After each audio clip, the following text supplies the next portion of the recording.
Good morning dear friends. आज हम कुछ इस विषय पे बात करेंगे कि जो हमारे पीरियड्स होते हैं वो ज़्यादा क्यों आते हैं। और इसके हर एज ग्रुप में अलग अलग रीज़न होते हैं। जैसे कि जब पीरियड्स आने शुरू होते हैं उसे लेके 20 से 1 साल तक अलग रीज़न होते हैं। जो हमारे रिप्रोडक्टिव ईयर्स होते हैं 20 से 40, उसमें अलग रीज़न रहते हैं। और जो 40 ईयर्स के बाद कुछ अलग रीज़न रहते हैं। और जब पीरियड्स चले जाते हैं उसके बाद जो पीरियड्स आते हैं उसके अलग रीज़न रहते हैं। तो आज मैं बेसिकली कवर करूँगी कि जो रिप्रोडक्टिव ईयर्स में, यानी कि जो हमारे मेंसेस स्टार्ट होते हैं उससे लेके पीरियड्स जाने तक जो पीरियड्स हैवी आते हैं वो क्यों आते हैं। तो हमने पहले वाले अपनी वीडियो में बात की थी कि ये जो हैवी पीरियड्स किसको कहते हैं, क्योंकि अक्सर देखा गया है कई बार बहुत ज़्यादा हैवी पीरियड्स आते हैं जिसकी वजह से खून की कमी भी होती है।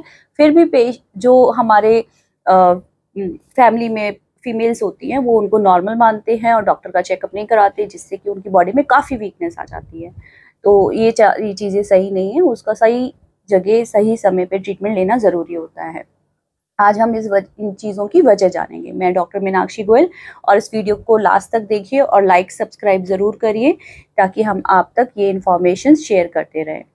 तो सबसे पहले कि जो पीरियड्स आने शुरू होते हैं, नॉर्मली जो पीरियड्स आने की एज होती है वो 12-13 साल होती है, लेकिन अभी कुछ देखा गया है दशकों में कि जो पीरियड्स आने की एज है वो शिफ्ट हो गई है 11 साल तक।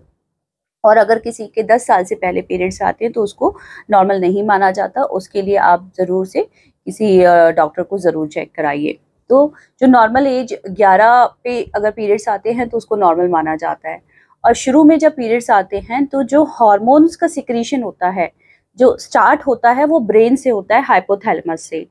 तो ये ब्रेन से जब हाइपोथैलेमस से हार्मोन्स निकलते हैं जिनको हम एफएसएच और एलएच कहते हैं, ये हमारी ओवरीज यानी कि अंडकोश पे एक्ट करते हैं। अंडकोश बॉडी का वो पार्ट होता है जिसमें कि एग्स होते हैं। और जब पीरियड्स आते हैं तो हर मंथ 1 या 2 एग रिलीज होते हैं। जब पीरियड्स आने शुरू होते हैं तो ये इस बात का संकेत भी होता है कि अब आप प्रेग्नेंट हो सकते हो।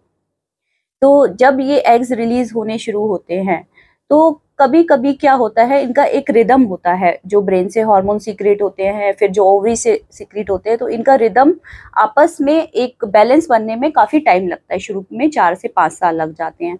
तो कभी कभी इन्हें आपस में इक्विलिब्रियम बनाने में केवल 4 से 5 साल का समय लगता है।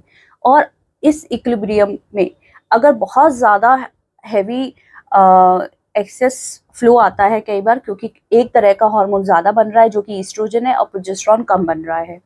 तो कई बार यंग पेशेंट्स आते हैं 13-14 ईयर्स के, जिनके पीरियड्स नहीं रुकते हैं, क्योंकि लगातार ब्लीडिंग चल रही है 1 महीने से।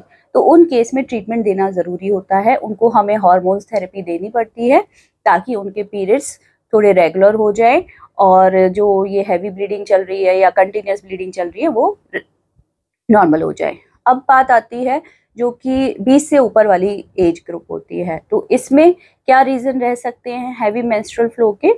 फर्स्ट जो रीज़न रहता है कि ज़्यादातर सेम रीज़न रहता है कि हार्मोन बैलेंस बिगड़ गया। अब हार्मोन बैलेंस क्यों बिगड़ जाता है? कई बार अक्सर ये लोग भी पूछते हैं लोग कि मैम हम तो सब कुछ सही कर रहे हैं पर फिर भी ये हार्मोन बैलेंस क्यों बिगड़ जाता है?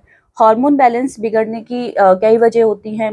कई बार हमारे आसपास की जो सराउंडिंग्स है उससे हमारे माइंड पे कोई स्ट्रेस हो रहा है, जिसकी वजह से जो ऊपर से हार्मोन्स निकल रहे हैं वो सही नहीं हो रहे हैं।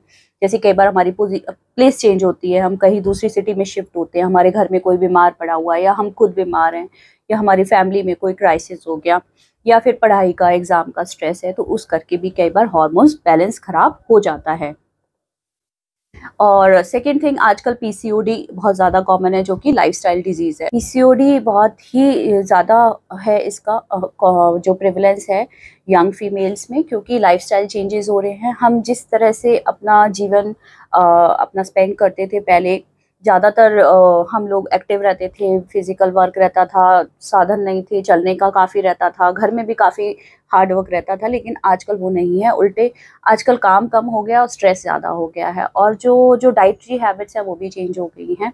हम नेचुरल चीज़ों से ज़्यादा प्रोसेस्ड फूड खाते हैं और कार्ब्स ज़्यादा खाते हैं, प्रोटीन कम लेते हैं। तो ये सारी वजह रहती हैं पीसीओडी होने की। पीसीओडी की वजह से भी पीरियड्स किसी किसी पेशेंट में ज़्यादा आते हैं। नॉर्मली पीसीओडी में जो साइकिल्स होती हैं वो लेट होती हैं और कम होती है, लेकिन कभी कभी ऐसा भी होता है कि जल्दी जल्दी आते हैं और हैवी आते हैं पीरियड्स, या फिर लंबे चलते हैं। तो किसी भी तरह की प्रॉब्लम पीरियड्स की रेगुलरिटी पीसीओडी में हो सकती है। जो थर्ड रीजन रहता है वो इन्फेक्शन रहता है।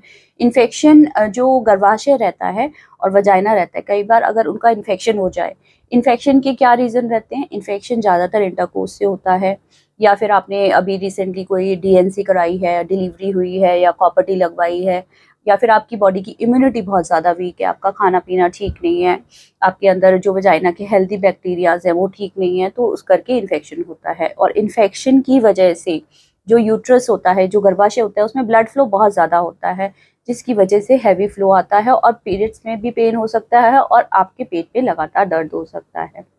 ये था हमारा तीसरा रीज़न, इन्फेक्शन। चौथा रीज़न होता है कि हमारे गांठें बनी हुई हैं, हमारे ब्रेस्ट, हमारे यूट्रस में, गर्भाशय में गांठें हैं, हमारे अंडकोश में गांठें हैं, ओवरीज या यूट्रस की जो गांठें होती हैं।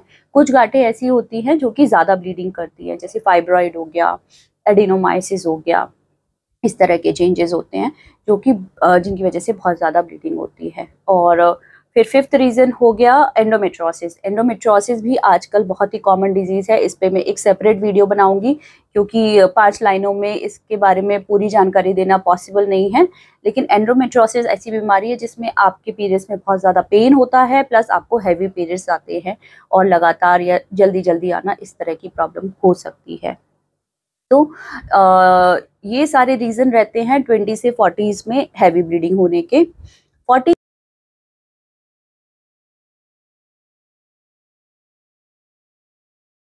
के बाद नॉर्मली क्या होता है, कई बार कुछ पेशेंट्स ऐसे होते हैं जो कि अपनी 40s तक उनकी साइकिल्स बिल्कुल ठीक थी, रेगुलर थी, कोई फ्लो नहीं था, लेकिन 40 के बाद अचानक से गड़बड़ होने लग जाती है। तो इसमें फिर से होता है कि हार्मोनल डिसबैलेंस हो रहा होता है, बॉडी जो एडजस्टमेंट्स होते हैं ब्रेन और ओवरी के बीच के, वो ख़राब हो जाते हैं, हैवी फ्लो होता है, तो उस करके ब्लीडिंग होती है। सेकंड मोस्ट कॉमन जो रीज़न रहता है इस एज में, वो एडिनोमाइसिस होता है। एडिनोमाइसिस क्या होता है? इसमें यूट्रस जो होता है, जो गर्भाशय होता है, कि वो उसका साइज बढ़ जाता है, उसकी जो वॉल होती है वो थिक हो जाती है, जो नॉर्मली 2 सेंटीमीटर की होती है वो 4 सेंटीमीटर की हो जाएंगी, उसका साइज हर डायरेक्शन में 2-2 सेंटीमीटर बढ़ जाएगा, कई बार बहुत ज़्यादा भी बढ़ जाता है, जिसकी वजह से वही दिक्कतें होती हैं कि बहुत ज़्यादा हैवी फ्लो आना, बहुत ज़्यादा पीरियड्स में पेन होना। तो एडिनोमाइसिस एक ऐसी डिजीज़ है जो कि 40 के बाद बहुत ज़्यादा पाई जाती है, और इसमें पीरियड्स की दिक्कत रहती है, और जब तक पीरियड्स नहीं जाते तब तक ये दिक्कत रहती है। और जो थर्ड रीज़न रहेगा वो फाइब्रॉइड्स रहेंगे, क्योंकि 40 के बाद काफ़ी फीमेल्स होती हैं जिनकी रसौलियाँ होती हैं गर्भाशय में। तो रसौलियाँ कई बार जो अंदरूनी रसौलियाँ होती हैं, जिनको हम सबम्यूकस फाइब्रॉइड बोलते हैं, उनकी वजह से बहुत ज़्यादा हैवी ब्लीडिंग होती है।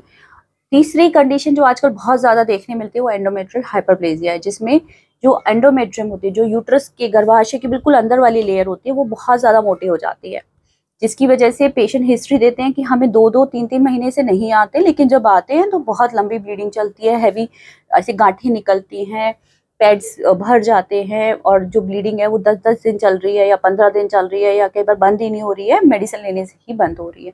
तो एंडोमेट्रियल हाइपरप्लेजिया है। एंडोमेट्रियल हाइपरप्लेजिया भी अभी आजकल ज़्यादा बढ़ गया है पहले से, क्योंकि ये एक ओबेसिटी रिलेटेड डिजीज़ है। ओबेसिटी रिलेटेड डिजीज़ इसलिए क्योंकि जब हमारा वजन ज़्यादा होता है, हमारे बॉडी में फैट ज़्यादा होता है, तो ज़्यादा फैट से ज़्यादा ईस्ट्रोजन बनता है, जो कि एक हार्मोन है जिसकी वजह से ज़्यादा ब्लीडिंग होती है। तो ये सारी प्रॉब्लम्स ज़्यादा देखी जाती हैं। बहुत ही रेयर केस में होता है कि 40 से 50 में हमें एंडोमेट्रियल कैंसर जैसी बीमारियां मिली, लेकिन एंडोमेट्रियल कैंसर या फिर गर्भाशय की मुख का कैंसर, सर्वाइकल कैंसर भी देखने मिल जाता है। तो आता है कई बार एंडोमेट्रियम के अंदर पॉलिप्स बन जाते हैं। जो ये पॉलिप्स होते हैं, इनसे कई बार आपके जो पीरियड्स की में ब्लीडिंग आती है, उसके अलावा बीच बीच में आपको ब्लीडिंग आती रहती है।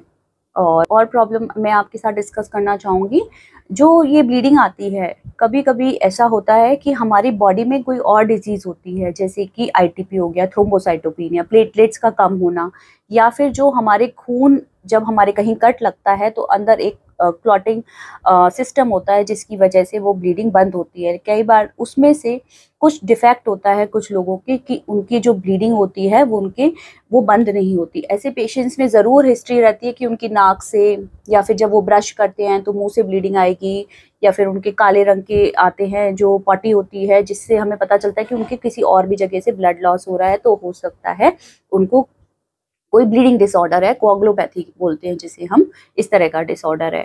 तो ये सारी चीज़ें इंपॉर्टेंट हैं, और आई को लाइक और सब्सक्राइब करिए और अपने कमेंट डालिए कि आपको वीडियो कैसे लगा, और आपके जो क्वेश्चन हैं वो आप हमसे कमेंट सेक्शन में डाल सकते हैं और मैं उसका जवाब देने की कोशिश करूँगी। Thank you so much.